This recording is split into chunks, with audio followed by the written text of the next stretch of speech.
And we are back on the build phase, and I'm just going to do a brief recap on the stuff that Upper Deck talked about on their live stream today. I was actually working, got my nice coveralls on here, during this live stream, but I listened to the majority of it, and I'm going to try to recap the bullet points as far as pertain to verses to the best I can. I will link the video for the live stream. This just ended, looks like 7 minutes ago. I'll link it in the description of this video. Check it out.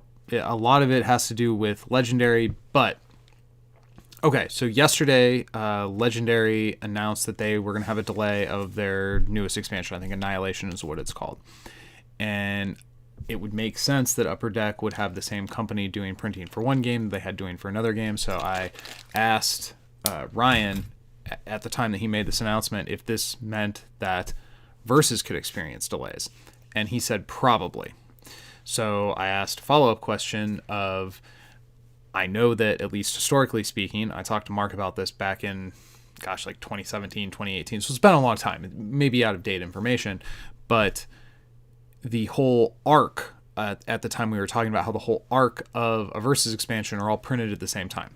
So if the February expansion had a problem with production, then that would probably mean that the March and April expansions also have a problem with production. So I asked that, does that mean this whole arc is going to get pushed? He said, I don't know. Possibly. We'll let you know. This was yesterday. So that seemed a little ominous. Not going to lie. Like, I don't want to be Chicken Little. I don't want to say the sky is falling, because it's not, but that's still a little bit ominous.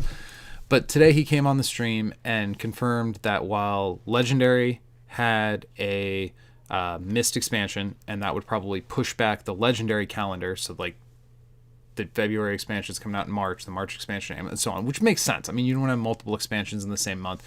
People get they get weary and burned out. Nobody has infinite money, so it makes sense that they would adjust the release schedule.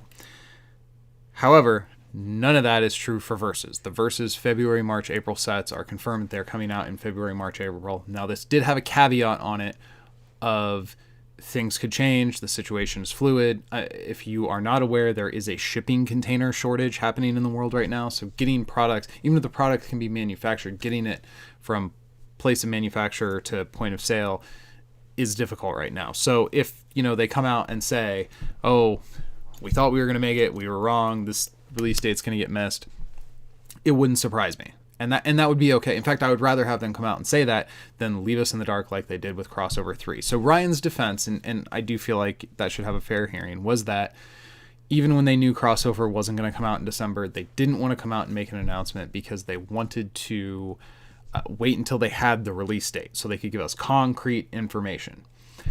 While I can respect that being a motivating factor, I would, of course, encourage them that no information is worse than information that has to be updated.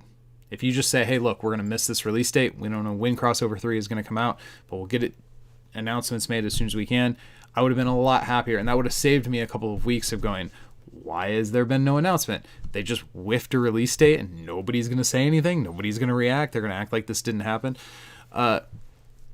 Admittedly, Ryan and Mark are both caught in a bind between community pressure and boss's orders, I am sure. So that just is what it is.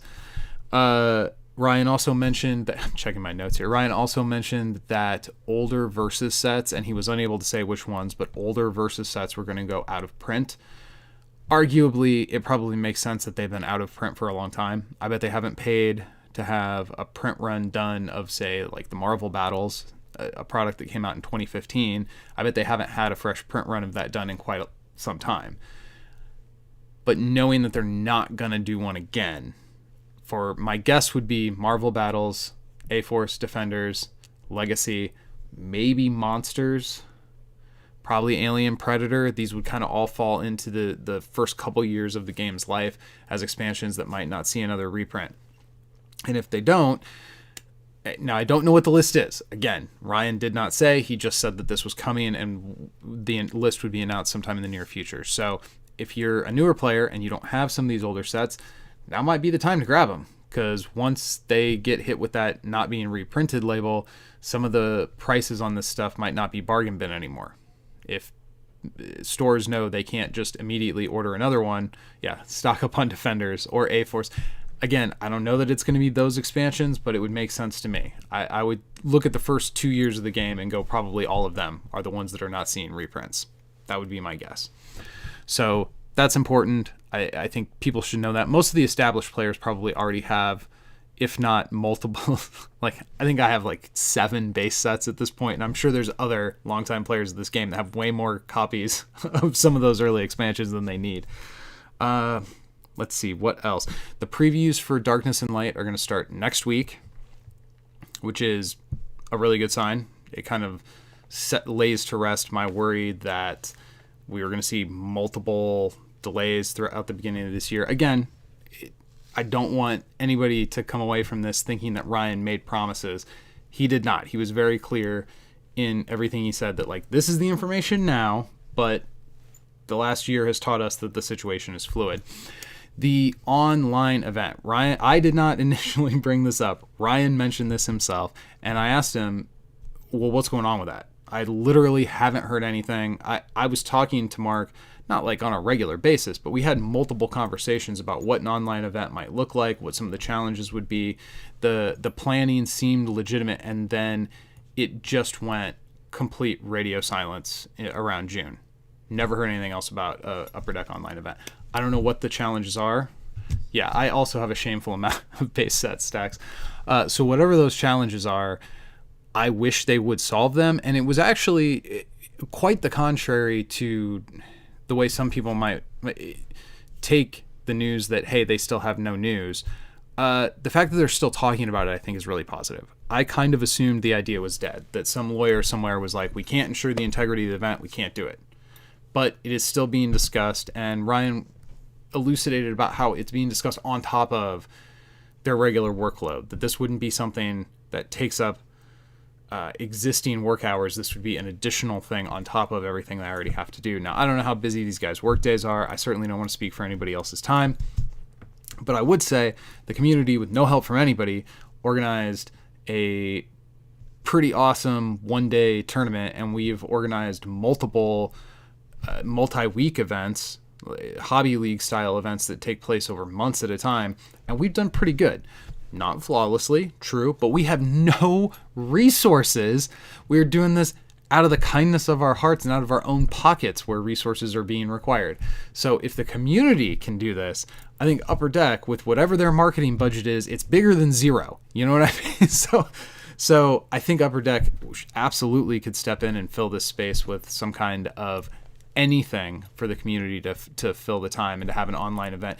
Even if conventions come back and COVID goes away and we're able to go back to in-person games, which is what I think everybody wants. Even if that happens, Midwinter was an international event this year.